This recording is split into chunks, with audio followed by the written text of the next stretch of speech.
Assist commission, ये उस article की हेडिंग है।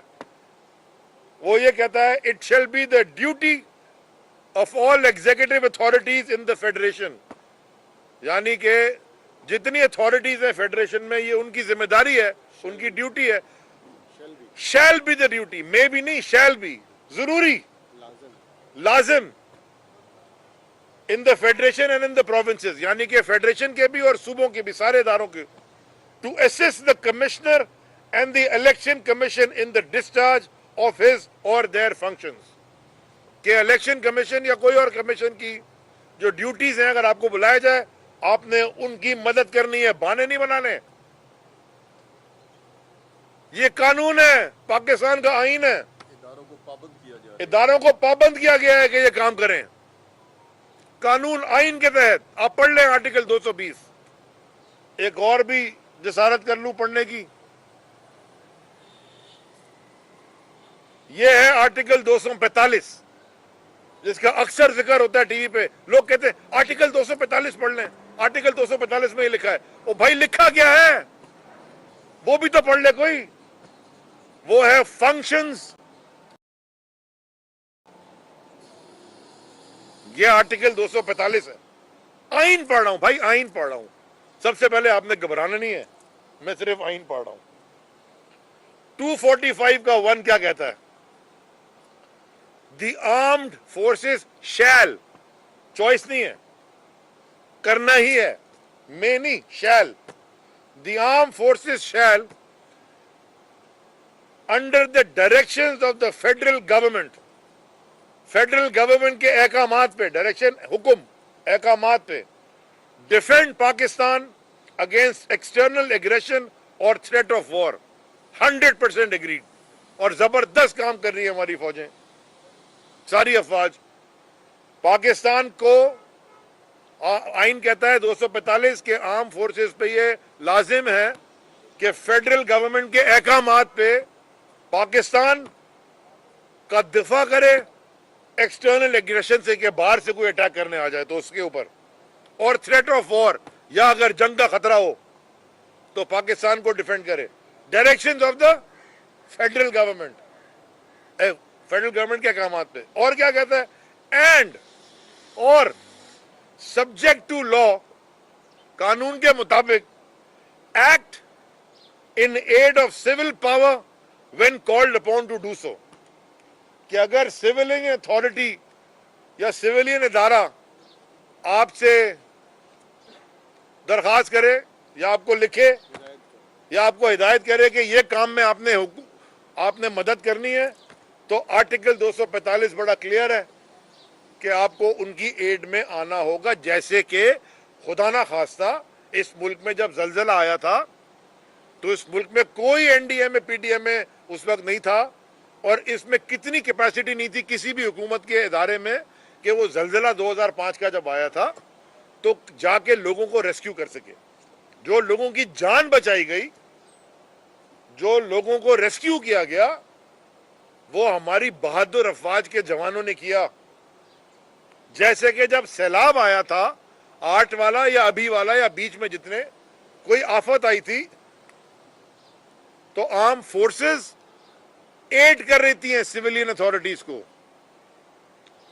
जब हम गए थे दादू, मेहड़, बल्कि खैरपुर, नाथन शाह, वो जो पूरा डूबा हुआ था, वहां पाकिस्तान आर्मी के कैंप्स भी थे, पाकिस्तान नेवी के कैंप्स भी थे, हूवर क्राफ्ट्स थी, और उन हूवर क्राफ्ट्स में लोगों की रेस्क्यू किया जा रहा था।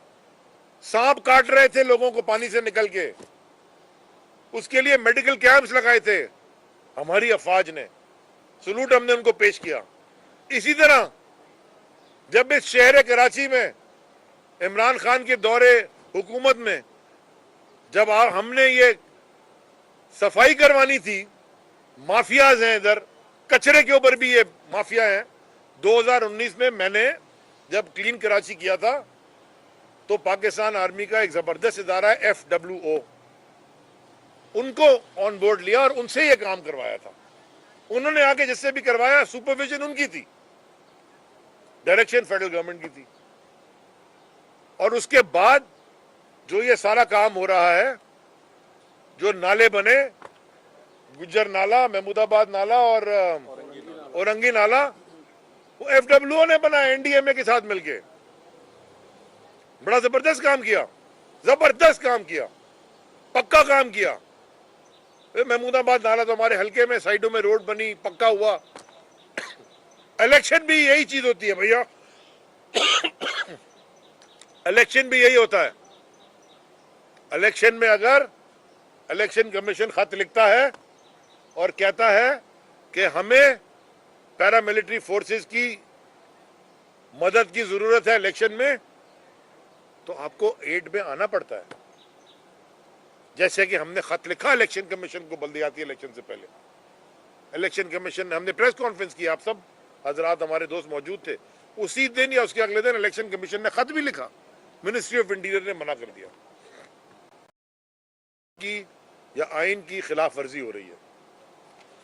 और आखिरी बात जिस पे मैं आपसे, उसके बाद तलत भाई को सवाल मुझे पता है पूछना है, आखिरी बात मैं ये कहना चाहता हूं कि खान साहब की हुकूमत, दौरे हुकूमत जब खत्म हुआ या खत्म जबरदस्ती रिजीम चेंज के जरिए कराया गया, तो जीडीपी ग्रोथ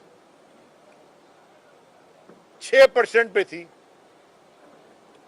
16.5 अरब का 18 जो रिजर्व था, 16.5 अरब का रिजर्व था।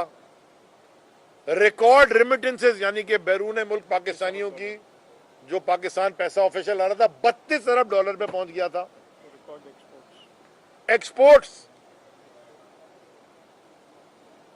एक्सपोर्ट्स रिकॉर्ड पहुंच गई थी। दहशतगर्दी नहीं थी मुल्क में, लॉ एंड ऑर्डर जहां जहां मेंटेन कर सकते थे किया और अच्छी तरह हो रहा था।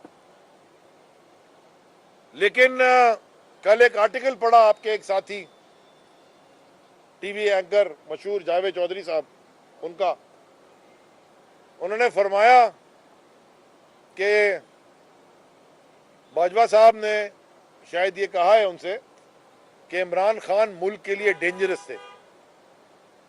ये उन्होंने कहा, मैंने नहीं कहा, मैं तो पढ़ा है, टीवी पे डिस्कशन हुई है, अखबारों में छपा है। तो मैं ये पूछना चाहता हूं कि 10 महीने के बाद रिजीम चेंज ऑपरेशन के आज जिनको लाके मुसल्लत किया गया है इस मुल्क पे, जो पाकिस्तान आज अपनी इकोनॉमिक एग्जिस्टेंस की जंग लड़ रहा है, 2.9 अरब डॉलर रह गए खाली आपके पास।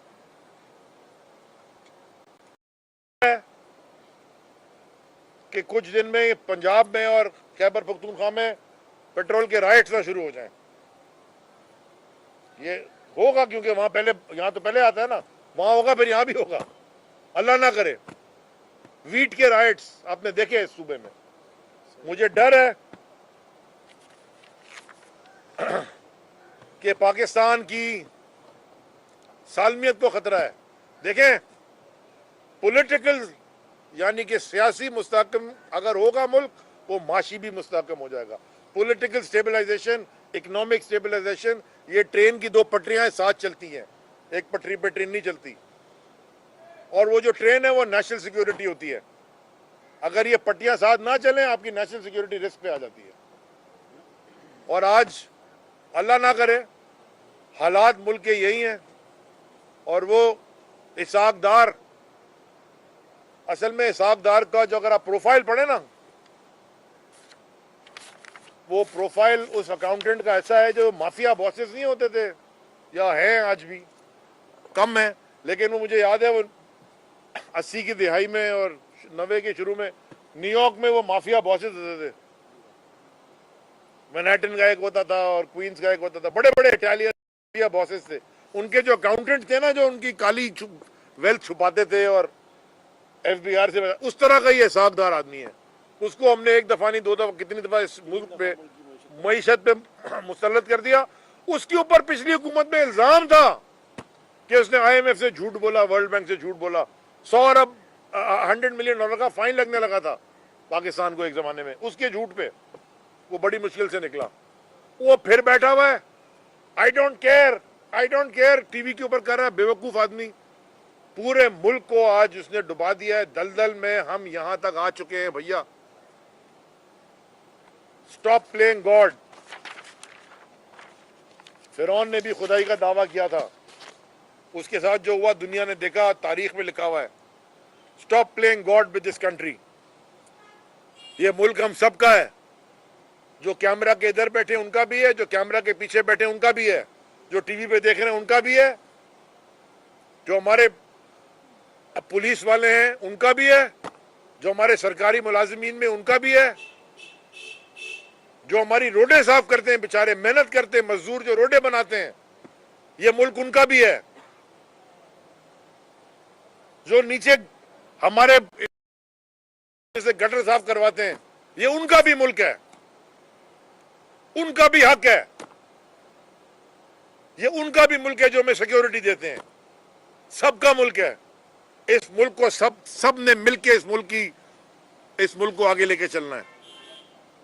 ये छोटी छोटी सियासी और ईगो और अना और एरोगेंस या गुरूर के ऊपर जो आप फैसले करेंगे, ये मुल्क या दुनिया की कोई मुल्क या कोई कौम आगे नहीं बढ़ सकती आपकी। अच्छा अली भाई, सवाल ये है कि हिंदी में कहते हैं कि मार तमीर मार गरीब के मारे झाका नहीं।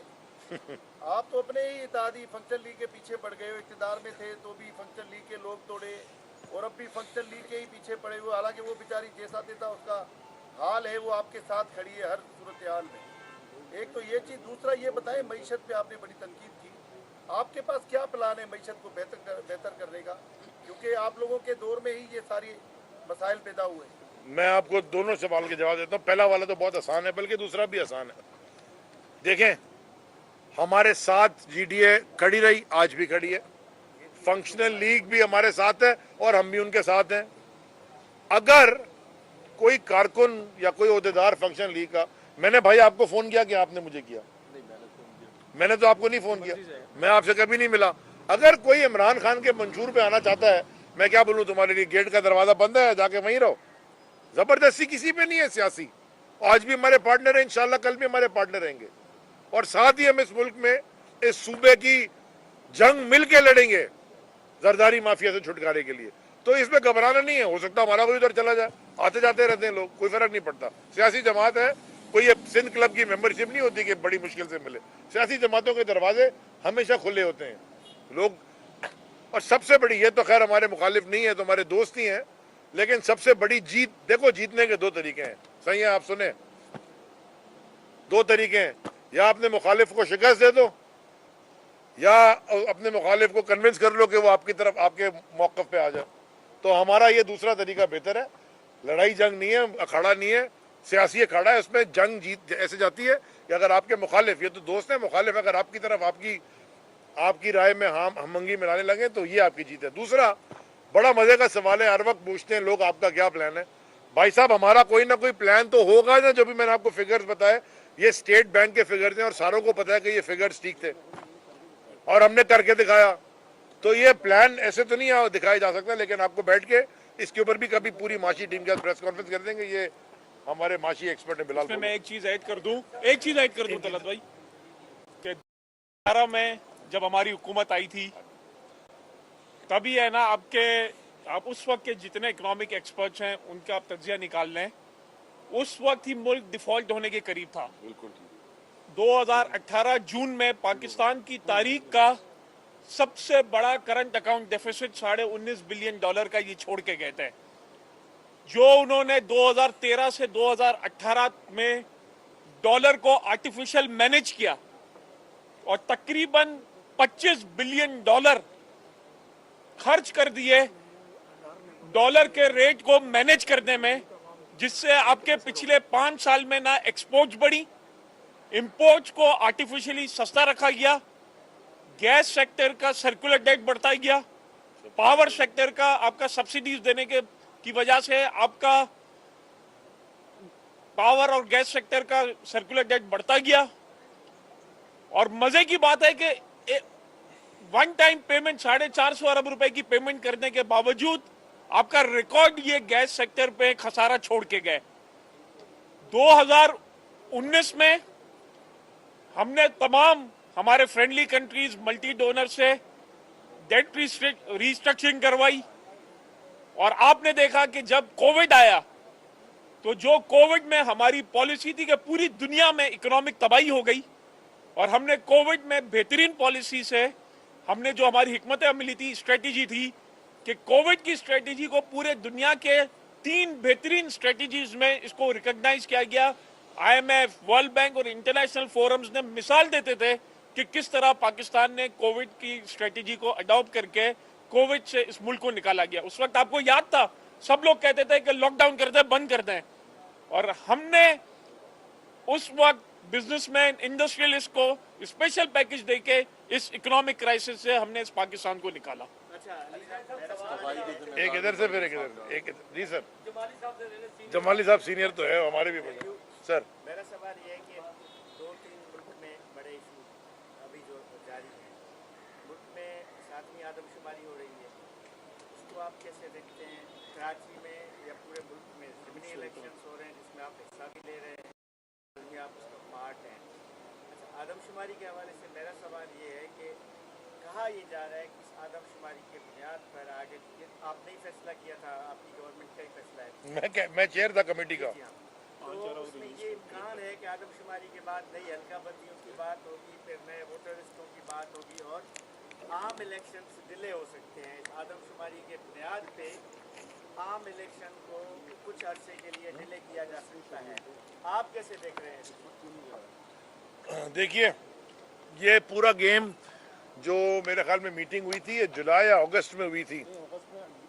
अगस्त में एग्जीक्यूट होना था, उससे पहले। हाँ, ये सही कह रहे हो, अप्रैल में कोई मीटिंग हुई थी जो काउंसिल सीसीआई की, जिसमें सारे सीएम्स भी बैठते हैं, पीएम साहब चेयर कर रहे थे। इसमें ये एजेंडा था, और क्योंकि हमने वो उस कमेटी को मैं कई दफ़ा जिक्र किया, मैं चेयर करता था, तो हम सारा लेके गए थे। असद उमर साहब मिनिस्टर ऑफ प्लानिंग थे, स्टेटिस्टिक्स डिपार्टमेंट उनके अंदर आता है, सारा हमने ये देखा था, प्लान बना के दिया, डिजिटल तरीके से कैसे करना है दिया। अगस्त से बजट भी रिलीज किया 5 अरब रुपए का। तो ये लेके क्यों बैठे रहे इतने दिन? इसीलिए बैठे रहे, कल वो कैप्टन सफदर ने बड़े मजे की बात कर दी, सारी बातें तो सब ने उसकी सुनी, ये गलत है, वो गलत है, दाता दरबार में बैठ के। एक बात उसने और कर दी कि इलेक्शन 2025 में होने चाहिए। मैं ये पूछना चाहता हूं कि भाई, ये मुल्क कोई कानून है, कोई कॉन्स्टिट्यूशन है, कोई आइन है, कोई लॉ है, कोई किसी को उसके अंदर चलता है कि बस सुबह उठ के जो बोल दे वैसे चलता है?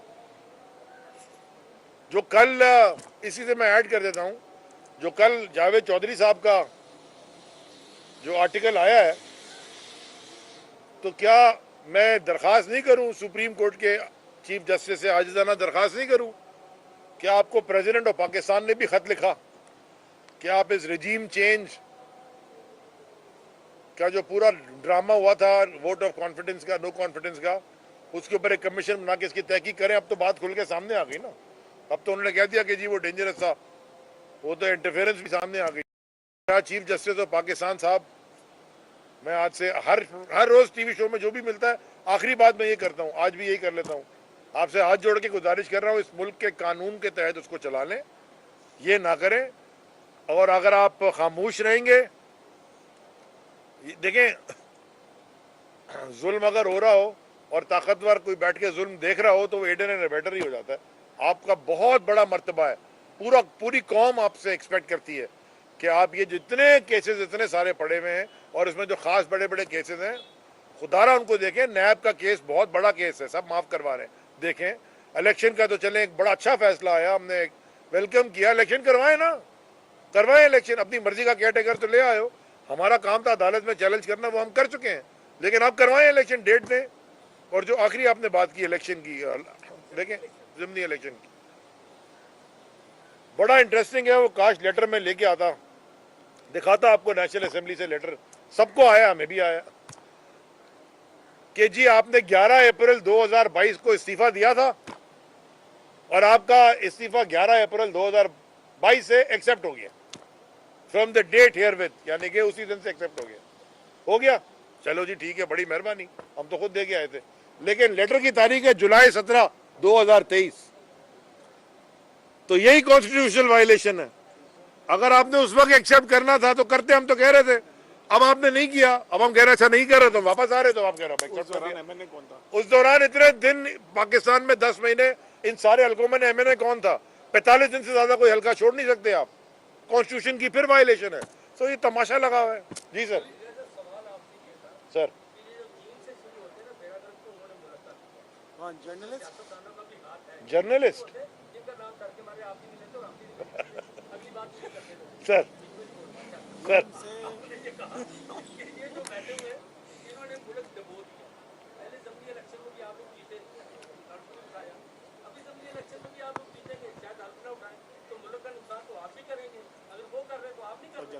देखें देखें देखें, मैं इसलिए ना मैंने जनरल इलेक्शन कहना ही छोड़ दिया, मैं आम इंतखाबात कहता हूँ। जनरल इलेक्शन तो बहुत हो गए, आम इंतखाबात, अवामी इंतखाबात कराएं।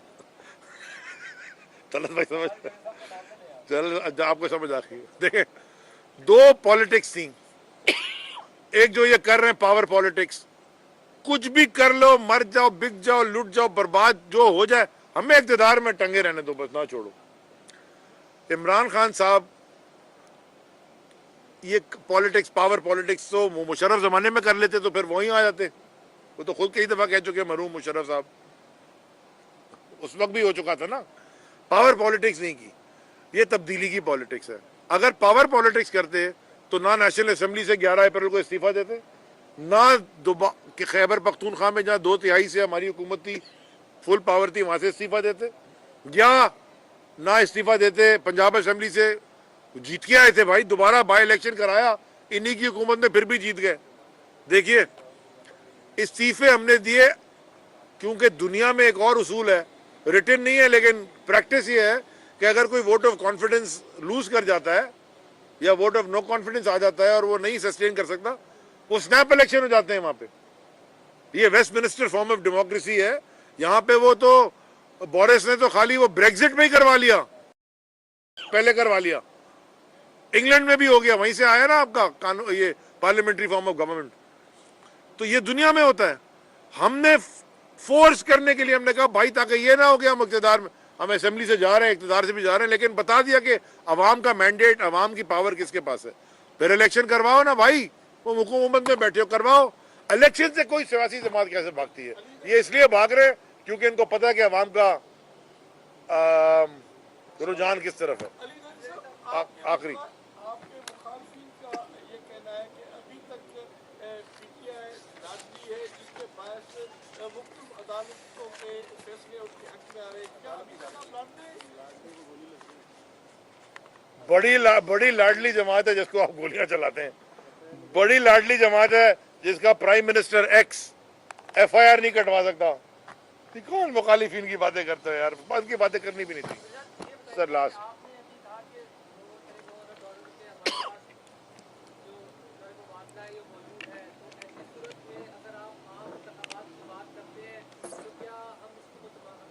अच्छा सवाल, अच्छा सवाल, अच्छा मैं तो मैं छोटा सा जवाब दूंगा, फिर मैं सियासी बात कर लूंगा और माशी बात बिलाल गफार साहब पे छोड़ूंगा। सियासी बात यह है कि पब्लिक मैंडेट या पब्लिक सपोर्ट के बगैर कोई हुकूमत भी कुछ नहीं कर सकती। जब मुशर्रफ का भी मार्शल लॉ लगा था ना, जनरल परवेज मुशर्रफ मरहूम का, तो यहाँ हालांकि वो भी कानून की खिलाफ वर्जी थी, लेकिन पब्लिक सपोर्ट ऐसी थी कि लोग रोड पे मिठाइयां बांट रहे थे। इसलिए वो जो शुरू के 2-3 साल में काम कर गया वो आखिर तक ले गया उनको। पब्लिक सपोर्ट किसी के साथ भी हो वो काम कर जाता है, और पब्लिक सपोर्ट ना हो तो आप जो मर्जी कर लें वो काम नहीं हो सकता। ये इसीलिए जमहूरियत का सिस्टम इवॉल्व करता है। पब्लिक सपोर्ट, पब्लिक मैंडेट होता है, और पब्लिक मैंडेट वाली जमात जो भी आएगी इलेक्शन के बाद, अगर आप समझते हैं कि बिलावल जरदारी अगर खैबर पख्तूनख्वा में और पंजाब में जीत सकता है, इंशाअल्लाह वो अगला सिंध में भी नहीं जीतेगा और तहरीक इंसाफ की हुकूमत बनेगी इंशाअल्लाह। लेकिन तो फिर करा ले इलेक्शन, डरना किस बात का? पब्लिक मैंडेट ले लें, उसके बाद आप फैसले करें। जी बिलाल आप जवाब। देखिए, इकोनॉमिक स्टेबिलिटी जो होती है वो डायरेक्टली लिंक होती है पॉलिटिकल स्टेबिलिटी से। जब आपके मुल्क में इकोनॉमिक स्टेबिलिटी होगा, इन्वेस्टर्स कॉन्फिडेंस होगा, बिजनेस सेंटिमेंट्स जो होंगे वो बेहतर होंगे, तो आपकी इकोनॉमिक स्टेबिलिटी होती है। क्योंकि जो एक इंडस्ट्रियलिस्ट होता है, एक इकोनॉमिस्ट होता है, जो बिजनेसमैन होता है, वो एक लॉन्ग टर्म प्लानिंग लेके चलता है। उसको वो अपनी एनालिसिस करता है कि अगले 3 साल में डॉलर का रेट कहाँ होगा, इंटरेस्ट रेट क्या होगा, आपकी एक्सपोर्ट्स क्या होंगे, ये सारे इकोनॉमिक इंडिकेटर्स पे अपना वो आगे अपना बिजनेस जो है वो बढ़ाता है और लार्ज स्केल मैन्युफैक्चरिंग करता है। हमारे ज़माने में 17 साल का हाईएस्ट नंबर था लार्ज स्केल मैन्युफैक्चरिंग की, क्योंकि पॉलिटिकल स्टेबिलिटी थी। और आपको पॉलिटिकल स्टेबिलिटी लाने के लिए जो आम इंतखाबात हैं वो लाना है, क्योंकि आप जब अपना प्लान आप मल्टीलेटरल डोनर्स को देते हैं, आईएमएफ को देते हैं, वर्ल्ड बैंक को देते हैं, तो वो ये पूछते हैं कि आपका लॉन्ग टर्म प्लान क्या है, अगला 5 साल का, अगला 10 साल का प्लान क्या है। तो जिसके पास मैंडेट होता है, जो हुकूमत 5 साल के लिए होती है, वो अपना पूरा प्लान शेयर करता है। अभी तो ये प्लान ही शेयर नहीं कर सकते क्योंकि पॉलिटिकल स्टेबिलिटी ही नहीं है। वो तो सिर्फ और सिर्फ इस चीज में लगे हुए हैं कि उनके नैब के केसेस माफ हो जाए और उनको एनआरओ मिल जाए। और जितने इन्होंने वजीर लगा ली 80 वजीर, इसमें इलेक्शन हो सकता है। 100 वजीर हो गए। वो खान साहब ने कहा था कोई रह तो नहीं गया। मुझे लगता है शहबाज शरीफ भी सुबह जाके पूछता है कोई रह तो नहीं गया, कोई रहेगा उसको वजीर बना वजीर दो। लिख रहा है कि 10 पीएसएल के पासेस दे दें। कितने हैं?